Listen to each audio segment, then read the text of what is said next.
अस्सलाम वालेकुम, मैं मज़हर अब्बास और आप देख रहे हैं मेरे YouTube चैनल और फेसबुक पे टेक्निकल गाड़ी। दोस्तों, सबसे पहले मैं आप लोगों को अपने चैनल और पेज पे खुशामदीद कहता हूं। उसके बाद हमारी जो आज की वीडियो है इसमें मैं आप लोगों को बताऊंगा कि आप लोग नेशनल बैंक की डिजिटल ऐप पे ट्रांजैक्शन जो है वो किस हद तक कर सकते हैं, ट्रांजैक्शन की लिमिट क्या है और इसके चार्जेस कितने हैं और आप कितना अमाउंट जो है किसी और बैंक को भेज सकते हैं, कितनी अमाउंट नेशनल बैंक को भेज सकते हैं, कितनी अमाउंट जो है वो CNIC पे भेज सकते हैं और कितनी आप मोबाइल जो है लोड खरीद सकते हैं। और इसके अलावा आप लोग जो बिल पेमेंट करते हैं उसकी लिमिट क्या है, आप डेली लिमिट यानी कि डेली के हिसाब से आप कितनी अमाउंट जो है वो पे कर सकते हैं, यानी अपने अकाउंट से अगर बिल पे करना चाह रहे हैं, किसी को पैसे भेजना चाह रहे हैं तो उसकी लिमिट क्या है, उसकी हद क्या है, उसके चार्जेस क्या है। तो वीडियो आप लोगों ने स्किप नहीं करनी, वीडियो आप लोगों ने एंड तक वॉच करनी है।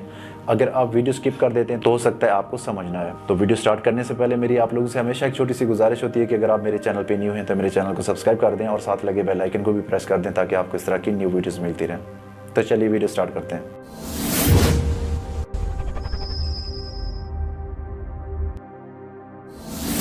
फ्रेंड्स, सबसे पहले मैं आपको ये गाइड कर दूं कि आप लोगों के लिए कोई ट्रांजैक्शन लिमिट नहीं है कि आप लोग इतने पैसे जो है वो भेज सकते हैं, इतने नहीं भेज सकते।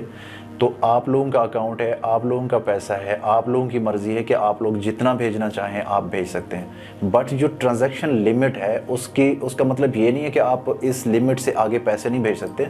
उसका मकसद ये होता है कि इस लिमिट तक आप फ्री ऑफ कॉस्ट पैसे भेज सकते हैं, चार्जेस यानी कि नहीं कटते, और इस लिमिट से आगे जो है आप लोग अगर बढ़ेंगे तो आप लोगों को चार्जेस देने पड़ेंगे। इसका मतलब ये होता है लिमिट का। ऐसा नहीं है कि आप लोगों के अकाउंट में 10 लाख खड़े हैं और आप 2 लाख किसी को सेंड कर रहे हैं, 2 लाख किसी को कर रहे हैं, 2 लाख किसी को कर रहे हैं, तो आप ऐसा नहीं कर सकते। ऐसा बिल्कुल नहीं है।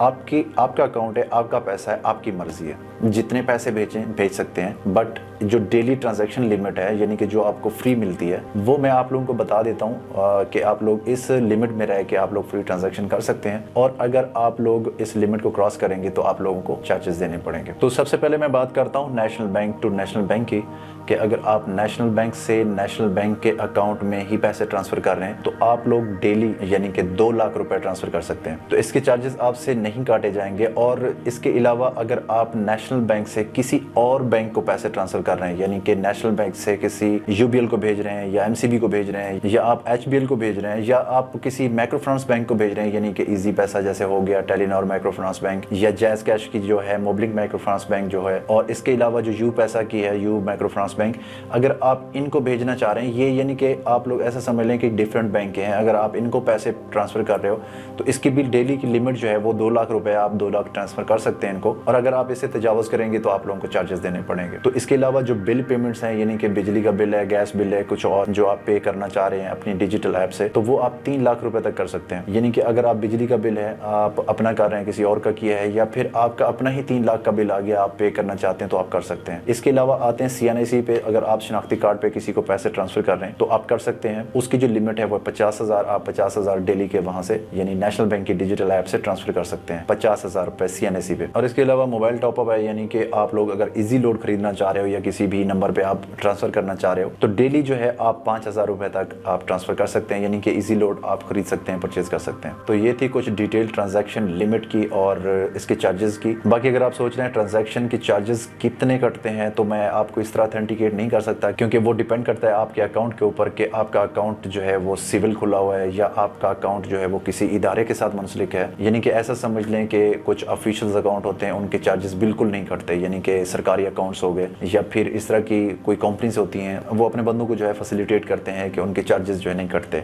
ये डिपेंड करता है आपके अकाउंट के ऊपर कि आपका अकाउंट जो है वो किस टाइप का है। बाकी टैक्स जो है वो अमाउंट के हिसाब से काटा जाता है। अगर आपकी अमाउंट कम है तो कम टैक्स पे करना पड़ेगा आपको, अगर आपकी अमाउंट ज़्यादा है जो आप ट्रांसफ़र कर रहे हो तो उसमें आपको ज़्यादा टैक्स पे करना पड़ेगा। और टैक्स की जो रेट है यानी कि ये एक जगह पे स्टेबल नहीं होता, ये होता है करेंसी रेट के हिसाब से कि आपकी करेंसी जिस तरह अप डाउन होती है उसी तरीके से इसका रेट जो है वो भी अप डाउन होता है। इस तरह मैं आप लोगों को क्लियर नहीं कर सकता, एक ही जगह पे आप लोगों को फ्रीज नहीं कर सकता कि भाई ये टैक्स कटेंगे, इसके अलावा कुछ भी हो जाए, कितने भी आपकी करेंसी ऊपर नीचे हो जाए तो आपका टैक्स जो है यही कटेगा, तो ऐसा नहीं है। तो इस चीज़ पे मैं आप लोगों को फ्रीज नहीं करता। ये करेंसी के हिसाब से होता है कि करेंसी किस तरह ऊपर जा रही है उसी तरीके से आपका टैक्स जो है वो भी ऊपर जाता है, और अगर आपके करेंसी रेट नीचे आ रहे हैं तब आपको कम टैक्स पे करना पड़ता है। तो उम्मीद है आप लोगों को समझ आ गई होगी वीडियो की। अगर वीडियो अच्छी लगी तो इसे एक लाइक कर दें, साथ अपने दोस्तों को भी शेयर कर दें ताकि उनकी रहनुमाई हो सके।